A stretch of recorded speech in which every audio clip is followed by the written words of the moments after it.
Well, welcome everyone. Today I'm talking with Christina Moore, and we're talking about uh, mental illness and spirituality and the connection between the two of those. And I'll be sharing a little bit of my story, but first I want to start off with Christina and allow her to share her story, what she's been through, what she's experienced. So why don't you go ahead and start sharing, Christina? Okay. Well, I can remember it like it was yesterday. It was April 30th, 2013. And I woke up with such amazing energy after very little sleep. And I was excited for life, and I felt things that I just was never feeling before. And my husband was up getting ready for work, and I turned to him and I said, honey, I think I'm coming to a new level of awareness. That's how before I even knew what spiritual awakening was, that's how I referenced it. And so he was like, oh, okay, well, I got to go to work, and he left for the day. And my son was home my son was homeschooling at the time. And he noticed that I had a lot of energy that day. And he made me eggs for breakfast that morning. And I remember tasting them, and they had tasted different. Like it tasted like more colored, livelier than it had before. And as the day progressed, in psychological terms, they say the symptoms might have gotten worse. But to me, it was just, I was feeling as if my intuition was turned on way high. I felt all knowing. And it was like my ego had shattered, and it's like I felt like I was everywhere at once. And it was the first time that I really felt like I knew myself. Mm. And I was speaking in metaphorical language to everybody. And to me, I was sounding normal, but to everybody else, I was sounding strange. And when my husband got home, he took me to the hospital. And this was before I had the framework of knowing that it was a spiritual awakening. Mm-hmm. And we just knew it as something was wrong with me at the time. And so I don't blame my husband for taking me to the hospital, because he was just doing what was in my best interest at the time. Sure. But it got stuck in the mental health framework, and I've been struggling to get out of that since. So what was the diagnosis that they gave you? Bipolar disorder. Bipolar, okay. And had you had any history, anything in your life as a child, anything before this that would indicate a diagnosis like that? My brother was diagnosed with bipolar, so they consider it genetic. Uh-huh. And but for me, when the doctor gave me that diagnosis, and she gave me the diagnosis without even hearing what I had to say.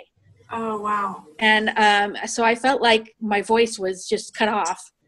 Wow. And but she was like, it wasn't, oh, so what happened to you? It was, so you have bipolar disorder. And I remember thinking, but my brain's not broken. I had an experience. Because I didn't feel like it was a chemical imbalance in my brain. I felt I had a sacred spiritual experience. Mm-hmm. That can't be defined by mental health. Yeah. So did they put you on medication for that? Yes, they put me on risperidol at the time.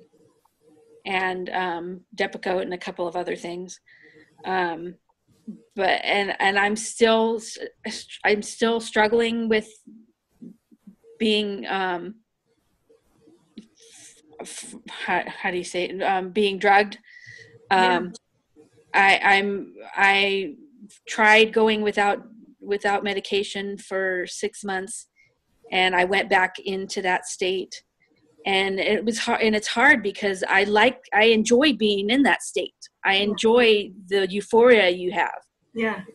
And so I don't always want to come down from it, but I know I need to for my family's sake. You can't stay in that state forever. When you're in that euphoric state, are you functional? Are you able to like do the laundry and drive the car and, you know? No. Okay. No, I'm when I'm in that state, I'm aware of my surroundings, but I'm not aware enough to be able to function in normal society, I guess you can say. Yeah. So how do you then, you know, obviously not wanting to be on the drugs and wanting to be on the spiritual path, how do you find the balance in your everyday life? Or are you still working on that? I am still working on it. It's a constant work in progress, because I don't think awakening stops at just one euphoric day. One event. It really shattered my ego to where I'm still struggling with that ego transformation. What do you mean by the ego transformation? What does that mean to you?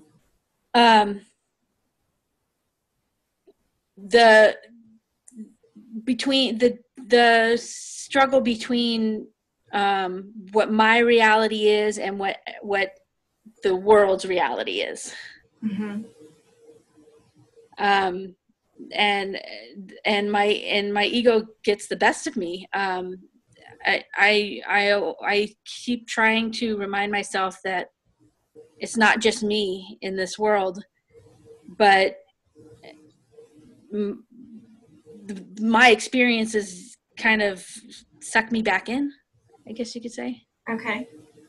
Yeah. I'm curious, as I'm listening to you, I'm curious if you had any learning differences as a kid, or if like you think your brain was wired differently, or is this all something that kind of flipped on April of 2013? It's kind of strange. I do have a history of family trauma. Mm-hmm. I wasn't, my father wasn't exactly the best father out there.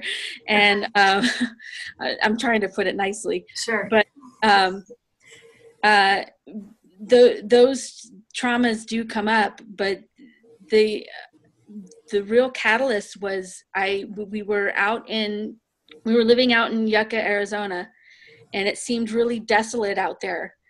And I was really depressed for the longest time. And I don't know if it was depressed or just being tired, because I felt like I was tired all the time. Mm-hmm. And I think if I had seen a doctor prior to my awakening, I probably would have been diagnosed with depression and anxiety. Uh-huh. Because I did have chronic anxiety growing up, so much so that I didn't know what being relaxed was until I was in the hospital. And one day I just took a breath and I was like, oh, okay, this is what not feeling stressed feels like. I've never felt this before. Wow. Yeah, and I didn't that was the first time I had a point of reference of how to relax. And then the depression, when I had the chronic depression, one day I just kind of had an aha moment and was like, well, I may not be able to change my surroundings right now, but I can change myself. And so I started exercising and eating right. And then we were out on well water, so there was no fluoride in the water. And within 3 months of that was when I was April 30th and I had my experience. Oh, that's interesting. So I do think there's a connection to the pineal gland, and I think my pineal gland had gotten decalcified.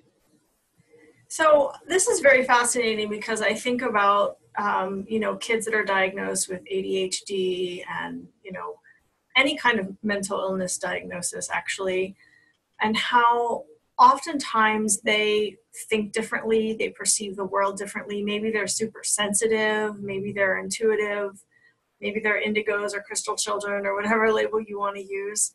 But there's usually that underlying thread that their brains are wired differently. And that's very fascinating to me because my brain is wired differently. And when I was like 14, I think I tried to wake up, but it wasn't the right time. I didn't have the proper support system around me. Yeah. And so I was given the diagnosis of, generalized anxiety disorder, and I was put on Prozac, and I was on that for 9 years before I weaned myself off. And, my brain definitely works differently than, old paradigm brains. Yeah. And I'm curious about, those of us who chose to come in with this different wiring, because we are, kind of meant to be on this spiritual path. And I wonder for you if you had that underlying wiring that was kind of switched on, or if something really switched in your wiring on that day.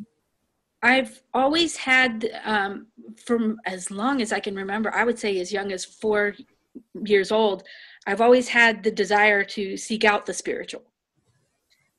And I loved going to Sunday school. I loved learning from the Bible. I even did Awanas in church when I was in elementary school. And what's funny is in 2006, it was after my mom had died in 2004, and my brother and I were having a conversation in 2006, and I got mad at him because he was quoting the Bible, and I'm like, have you ever read the Bible from cover to cover? And he's like, well, no. And I got mad and I shut the phone off and I started reading the Bible, and I read and I got through Deuteronomy, and I decided I was an atheist. Deuteronomy will do that to you. Yeah. And so I kind of explored the scientific path of the law of attraction after that. Mm-hmm. And but I never ever lost my desire to seek out the spiritual even after that. I always had this wiring of almost an intuition of knowing that there's something more out there. There's something more than just these bodies and what we're doing during the day. I had a discussion with a friend the other day, and we were discussing how, when somebody asks us who we are, we might say, oh, I'm Christina, I'm 37, I'm a mom, I'm a wife. But is that really who we are, or are we so much more? Right. And I've always been exploring that so much more. There has to be. Yeah. Yeah. And I think this kind of wiring lends to that ability to be able to see the so much more, or feel the so much more, or intuit it. I'm curious about your thoughts on mental illness diagnoses and the spiritual. So for example, I'm totally blanking on the name at the moment. The one, people are generally institutionalized, and they see things, they have hallucinations, they're not in this reality, they're in a different reality. I can't think of the name at the moment. It's so common. But I'm curious about your thoughts on how mental illness can be a gateway to spiritual awakening. Well, I think it definitely is. I actually think, from my point of view, and this is just from my experience, I feel that they're one and the same. Because when I had that experience, it forever changed the way I thought. I always knew there was something more out there, but I didn't know until it happened to me. Interesting. And I feel that so much of what gets psychologically diagnosed these days is more spiritual than it is mental. Yeah. Schizophrenia, that's the one I was thinking of. Yeah. Because they hear voices, they see into other realms, and they're given drugs to suppress all of that so they can be normal. Yeah, and I think that's their spiritual gifts, is they're seeing something we're not seeing. Yeah. And, because I'm starting to tune into my spiritual gifts now that I've experienced them. I'm starting to have feelings are, my empathic abilities are really starting to blossom. And I'm starting to have a little bit of telepathic abilities with people. Okay. And I did not have that before this experience. Yeah. And it's very overwhelming at first, because you're hearing all of these noises at once and you're like, what's going on? And you have to try and tune in to, you can't choose them all at once. You have to tune into one thing at a time.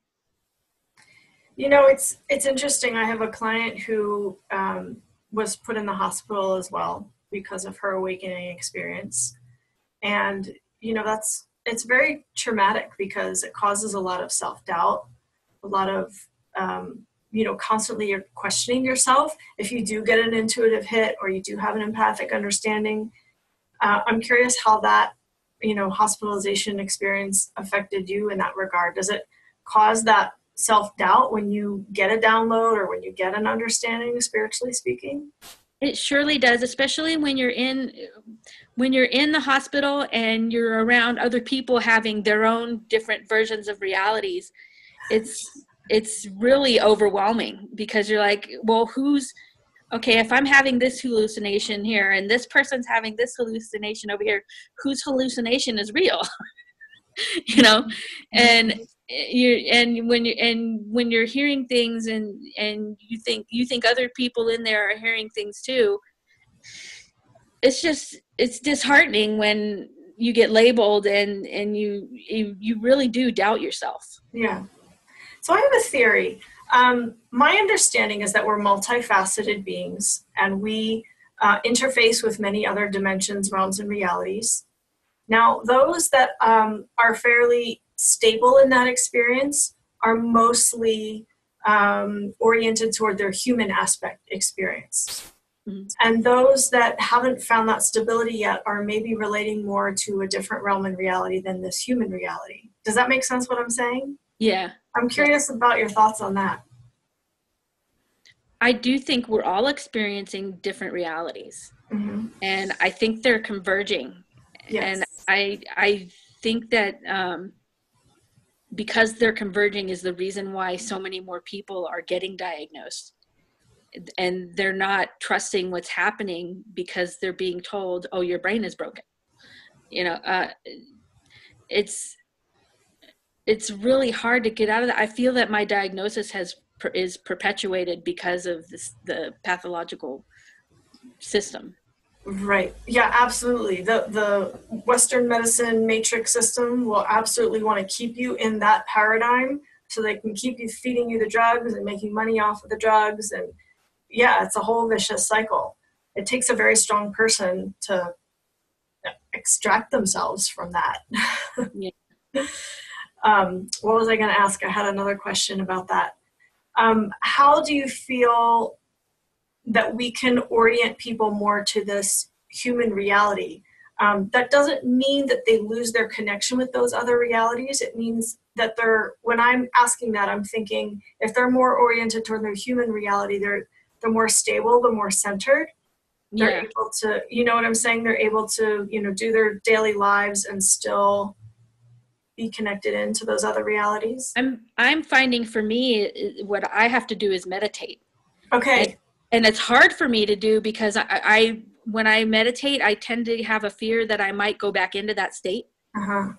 And I fear the spiritual, not because of the spiritual, but because I've been diagnosed into the system. And it's hard to get out of that medical matrix, as you said.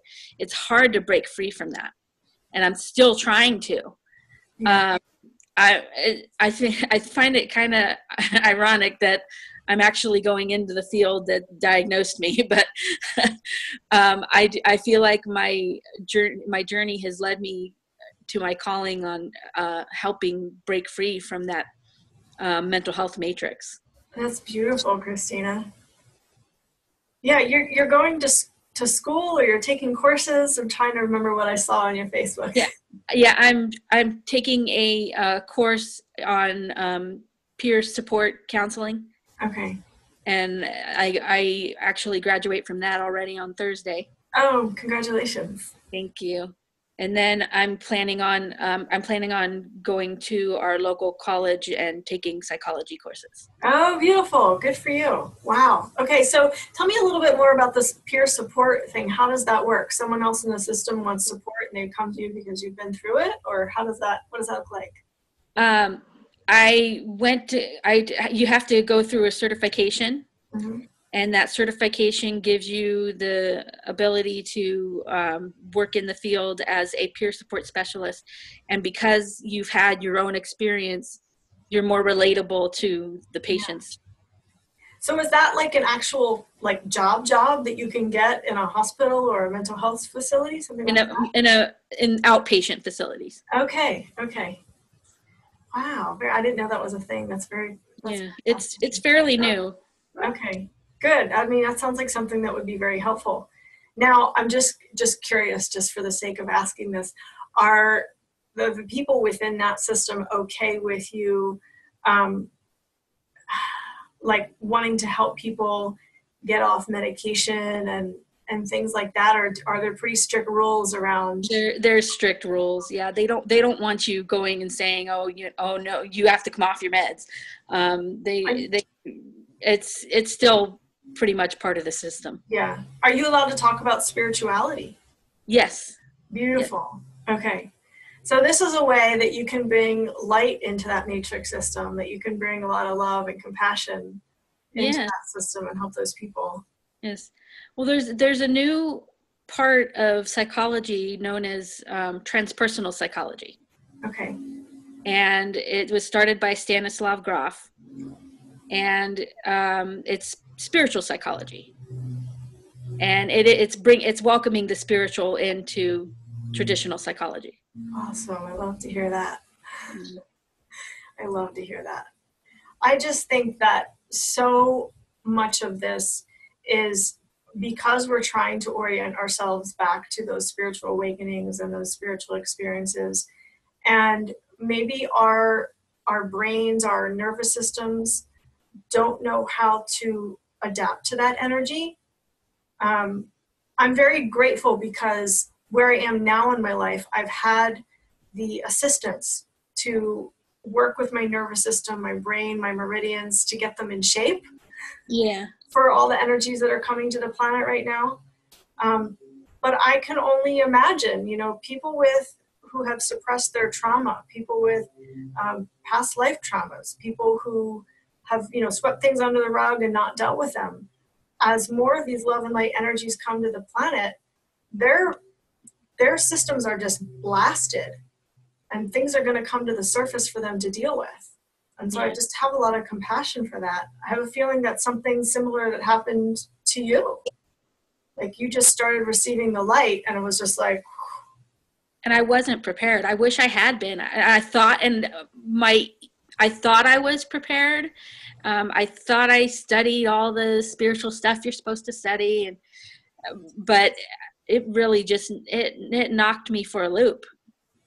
So if someone is not necessarily on the spiritual path and they don't understand all this awakening stuff we're talking about, what advice or suggestions would you give to them to have them start preparing so that they can receive these light and love energies with a balanced nervous system, with a balanced brain? Do you have any suggestions for that? There is a doctor known as Kelly Brogan, who is a holistic female women's psychiatrist, and she does mental health healing through food, fitness, and meditation. Awesome. And it's very strict. It is a meat diet. Interesting. I think because it meats grounding. So. Yep. So not for the vegans. Yeah. She does have on her site how to do it through vegan protein, but it's really, they say it's a lot more better if you just go and can do the meat thing. Yeah. So, but there have been successes of people who've done the vegan protein diet, and or the veggie protein diet, and they do well on it. So we're all wired differently with that. Some people need yeah. that animal protein, some people don't. So there's not one size fits all. Yeah. So and so I've been doing my stuff through her. She does it's the protein diet, meditation, and Kundalini yoga. Interesting. Yeah. So she brings Kundalini yoga into this. Yeah. That's no joke. No. And part of it is, she says, is she's trying to bring you into that state of being awakened properly. And that's why she starts with the diet and exercising first. But she's purposefully trying to create that awakening state. Very interesting. That's so fascinating. Wow. Huh. I mean, Kundalini yoga is no joke. So that's like, let's get them awake right away. Sorry, what were you saying? It's like boot camp. Exactly. Mental wellness boot camp. Well, I like what you said about bringing nutrition into it. You just can't go wrong by eating right for your body and being hydrated and, having physical movement or exercise in your life. That's going to help balance anyone. And I think if everyone would really focus on self-care and self-love in that way, they could handle those awakening experiences with a lot more ease. Mm-hmm. And then if they want to study, a little bit on transpersonal psychology, they can study Stanislav Grof's work. Okay. And that'll help them mentally prepare. Okay. How do you spell that, if anyone wants to Google that while they're watching this? Stanislav, Stanislav,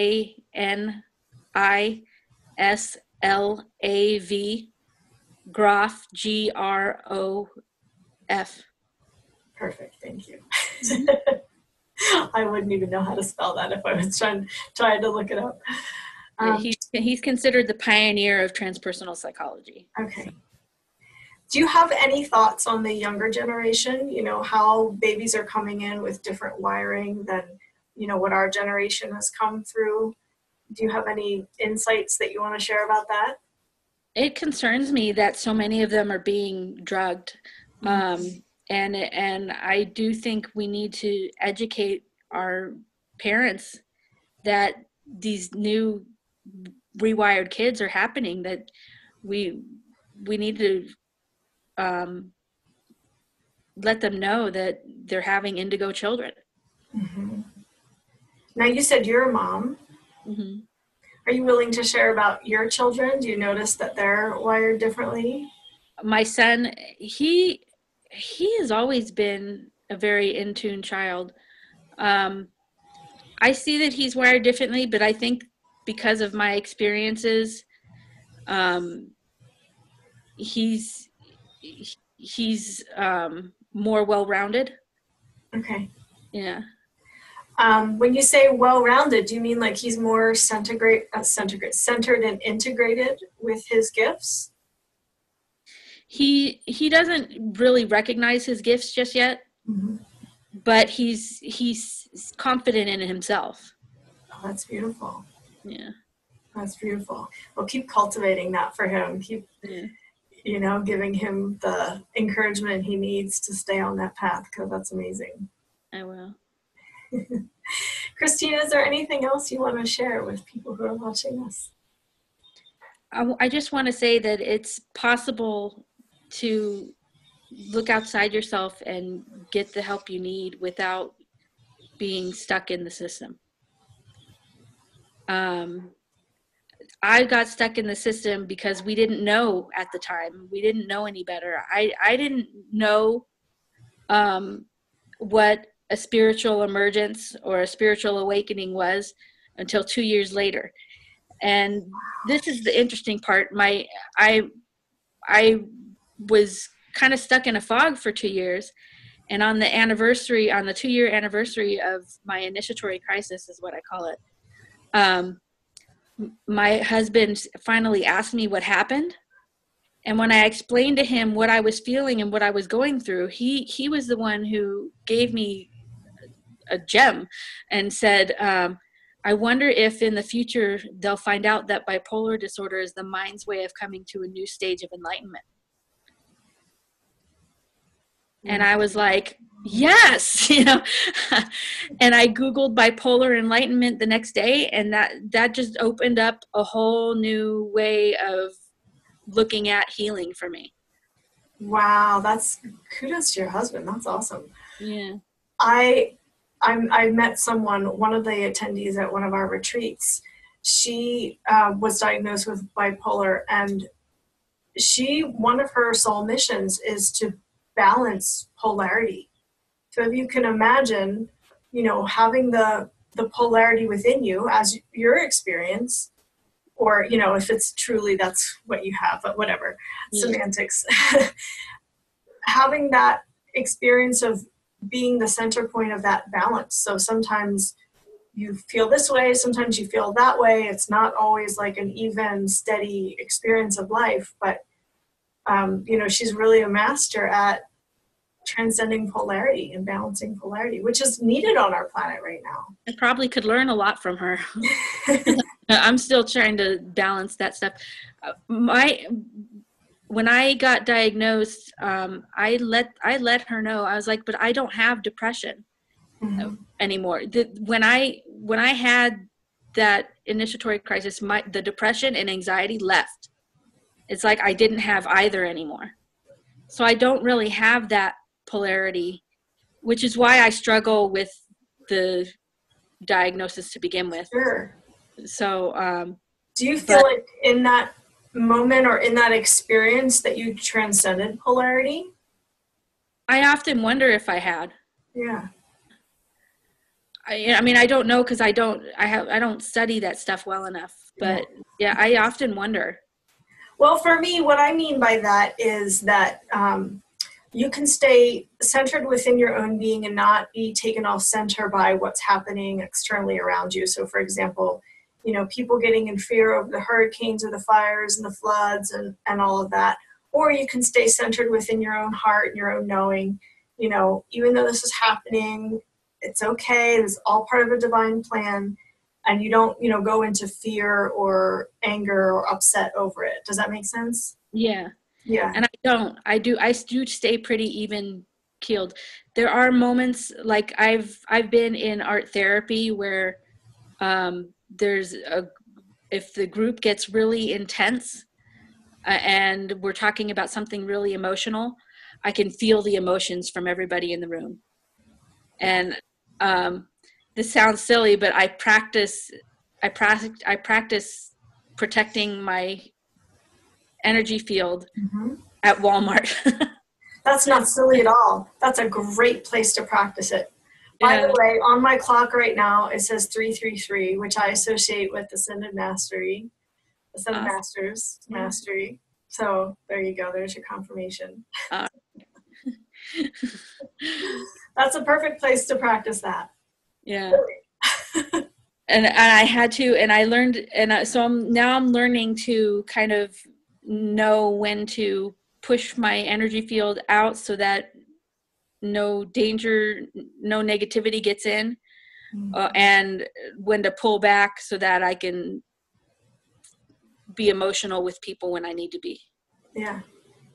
That's beautiful. And that's really the mastery, is learning how to be with your own energy and, feeling everyone else, but not taking it on as your own. Yeah. Yeah. So it's a good practice. I have one more question for you. Let me just check my cheat sheet here. Okay. Do you have any spiritual tools or teachers that have really helped you? Like, you mentioned meditation, but do you have any other favorites that you want to share as resources for people? Oh, I'm still learning. So I don't really know enough to know what meditations are good and not. I'm just practicing the basics because I'm still new to it. I tend to stick to 20 minutes a day, 20 minutes of meditation a day. And I try not to do more than that, because I do still have that fear of going back into that state. Mm-hmm. And I don't mind going into that state. If I wouldn't mind going into that state if I can control when to go in and out. Right. And I don't have that control yet. Okay. So, and I'm still practicing that. Yeah. It's a good practice. And 20 minutes a day is impressive. Not everyone can do that. Yeah. Are there any particular spiritual teachers or spiritual guides that you really resonate with that have helped you on this journey? Honestly, you have. Oh, yay! Well, thank you. Yeah, I learned a lot from your videos. So, what are the things that have spoken to you? When we've had the discussion like about vegan eating, and about knowing when to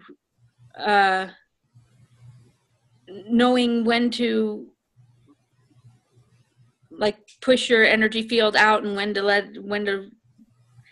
to expand and contract. Yeah. That was the one. Yeah. That one helps me out a lot. I actually look back on that one a lot. Oh, awesome. Well, thank you for receiving. I wasn't expecting that answer, but that's pretty cool. Well, thank you so much for being with me today, Christina. I really appreciate your time and your expertise of what you've gone through and your willingness to share your story. And I want to invite anyone who wants more in-depth support with their spiritual journey and what they're going through, whether it's related to mental illness or, just the general spiritual path. Every week within the Creation Temple, we have an online gathering, and the master creators and I gather online every week, and they receive coaching, spiritual guidance, channeling. We do processes together, past life completions, all kinds of things we do together to help you move forward on your spiritual path. So if you want deeper support and you want to join up with a soul family, I encourage you to register as a master creator in the Creation Temple today, and we'll get you started and get that depth of support that you need. We're a family there. It's really cool. We all know each other and support each other, and we welcome new people into the family as you are ready to join us. So definitely check that out. And thank you again, Christina, for joining us. I really appreciate your time and the experience you've been through. And I just want to offer that word of encouragement to stay on your path, continue your journey, and things are really going to unfold and open up for you as you keep going. Thank you. Thank you for having me, and I'm glad to share. Lots of love.